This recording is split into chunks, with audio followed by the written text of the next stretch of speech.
So today I am installing my Greddy racing suction kit. Here are all the old hoses, and as you can see, a lot of it is fairly deteriorated. The rubber's very hard and stiff, very hard and stiff.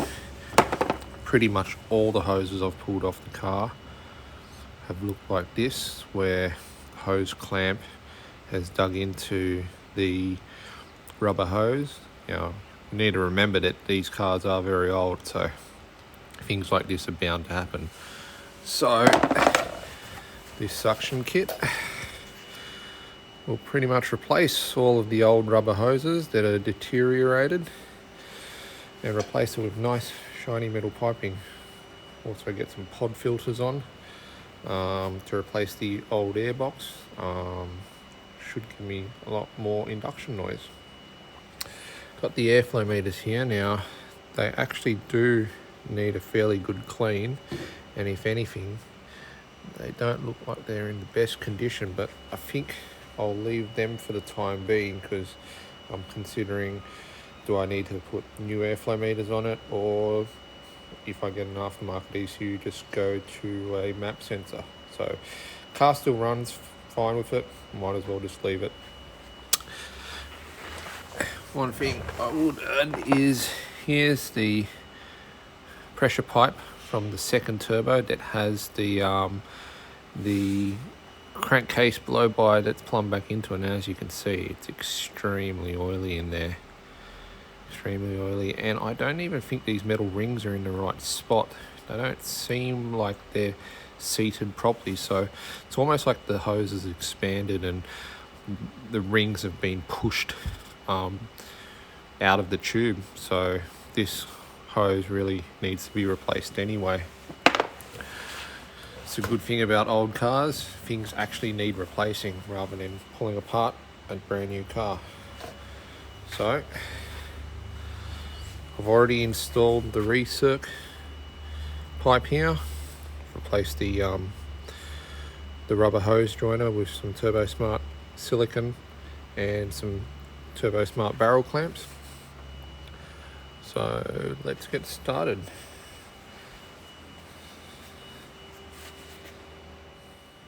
So the engine bay itself, I've tried to clean as best as I can from out here, and a lot of it's, fair bit of it's come out, but it's still quite grimy.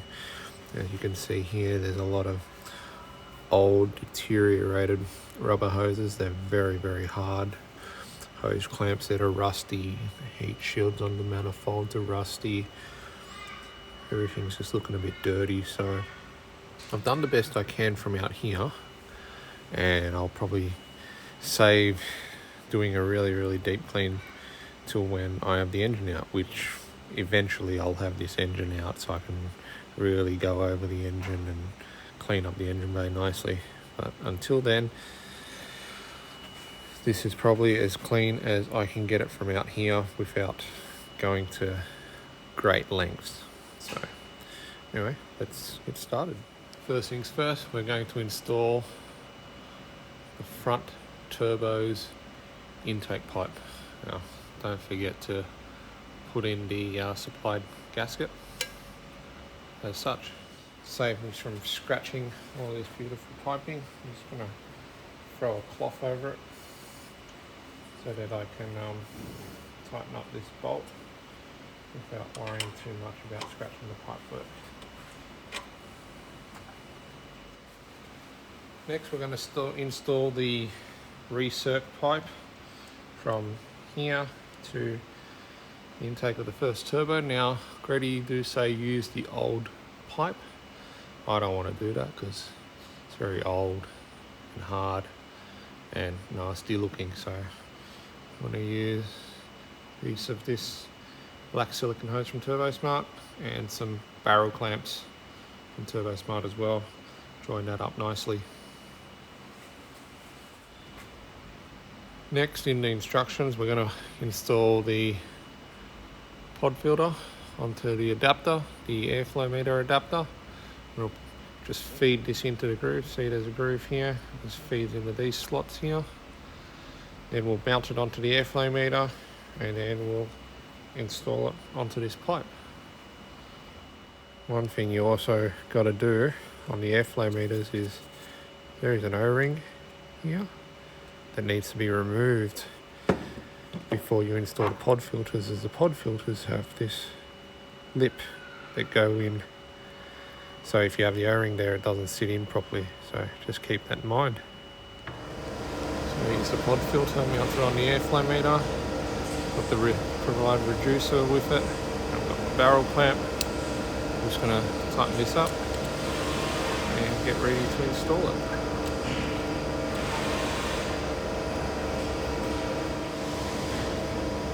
Next, slide this in carefully, don't scratch anything.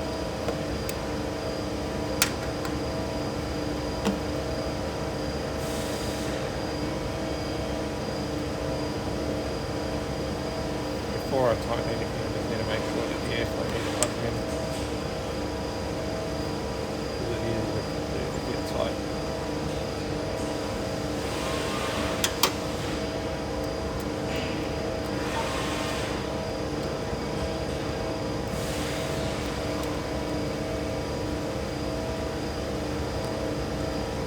Just doing a little bit of trial fitting, just making sure everything lines up properly. Hose under there, instead of using what was provided for the recirc of the second turbo, I've just used a piece of silicone as well instead of the rubber hose. So I've trimmed that to size, and I also found out that the hose that was provided from Greddy needed to be trimmed so that the outlet there actually lined up, but it's not looking so bad. Now this hose I need to disassemble and cut it, according to Greddy, 30 mil shorter to make it all work. However, I did want to change the hose, but I don't have any of this hose size here, so I'll just chop it, redo it at a later date. So the tube that comes off the cam cover that goes into the intake of the second turbo, what you have to do is you have to trim it down. So taking it off, I've cut the hose because it was welded onto pipe extension here. And what was interesting was there is this inside that tube. It's like it's a little oil air separator mounted like that, so as the air rushes through, it touches these brushes and pulls, and only air, I guess, goes through here.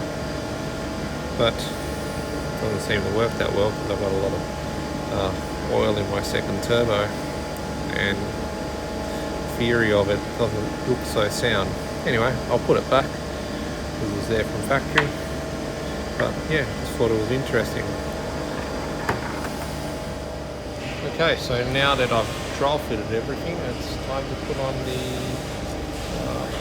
rear turbo intake pipe. So I'm going to start by putting the elbow that I cut down, put that in first.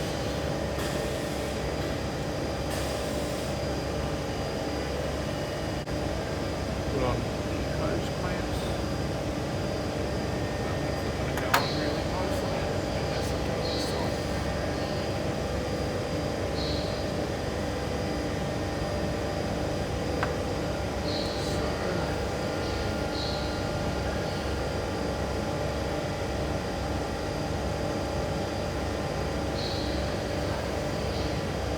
Slide this hose clamp on.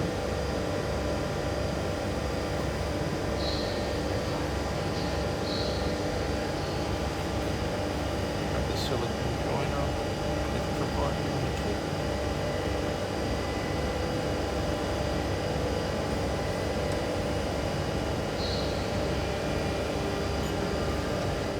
Now we'll get our intake pipe, slide that down. Try not to scratch anything.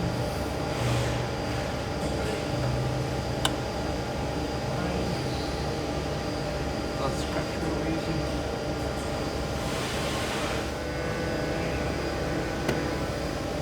Next we're going to put in the crankcase ventilation.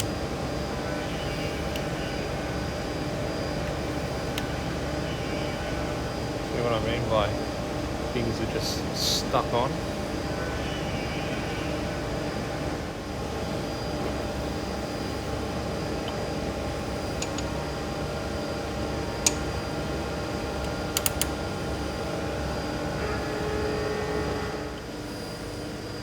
The next thing to do is create disassembly. So air filter onto airflow meter, onto hose, put the supply bracket on. Now they supply two brackets, I believe one's for an R33 and another one's for an R34. The longer one is for the R34. One thing I should also mention is that I've backed off most of the hose clamps for this pipe here. Because what I've realized is that I need to have a little bit of wiggle room to move it to get everything into place, because linemen ain't the greatest. So now that I've got everything loose, I've got my assembly here, just pop it on.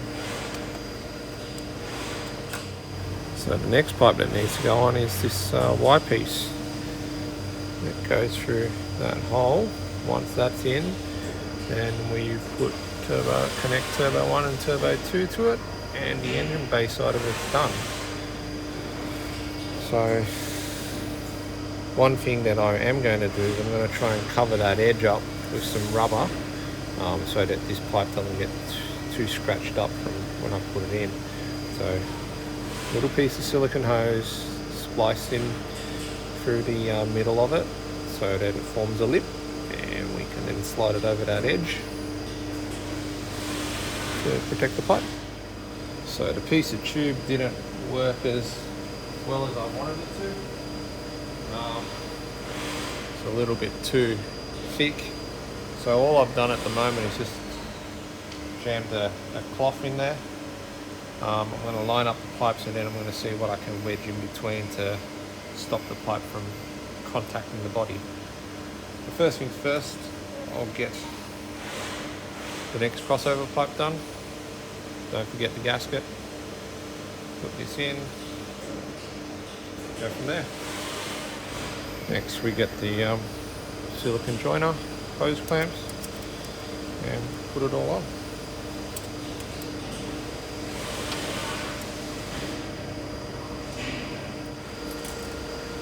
Now before we tighten up all our hose clamps, I'm going to get this pipe into place and just make sure everything fits.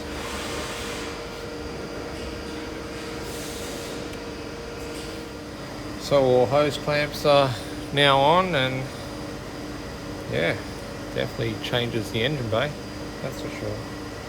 So now I've got to put the pipes that connect the Y piece to the intercooler, from the intercooler to the intake manifold. But unfortunately today's finished, so hopefully I get some more time to continue doing it. Now I've installed the lower pipe. It's quite a tight fit.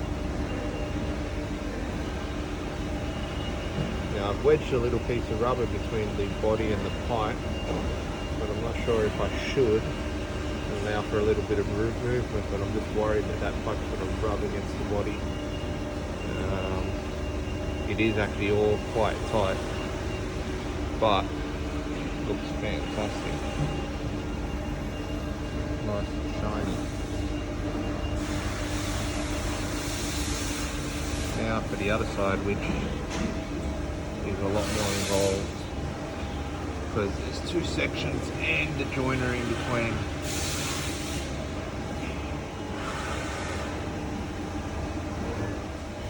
So I thought I'd try putting the joiner in place first, which makes getting the bolts in and vacuum tube back in a lot easier.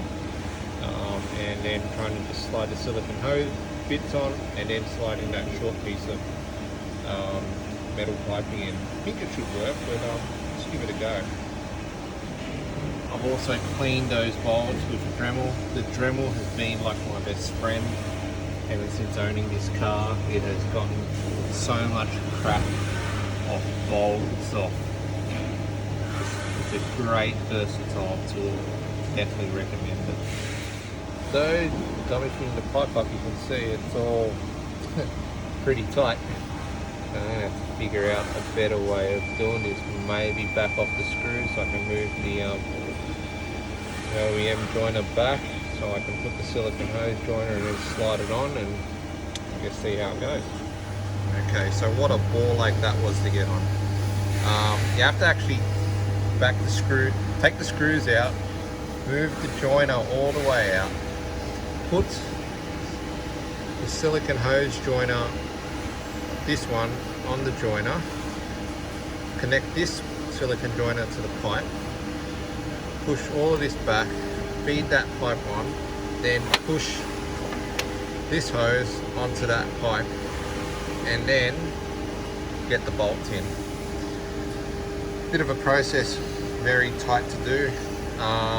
This hose, this rubber tube, I really need to change the silicone because it's, once it gets onto the barb, it's so hard to get out. But next time when I'm the engineer, I'll have to think about that. But pipe's on now, so just need to tighten up the clamps and we're good to go. Okay, finally, after a lot of pulling and pushing and heaving and hoeing, and the pipe gets up finally.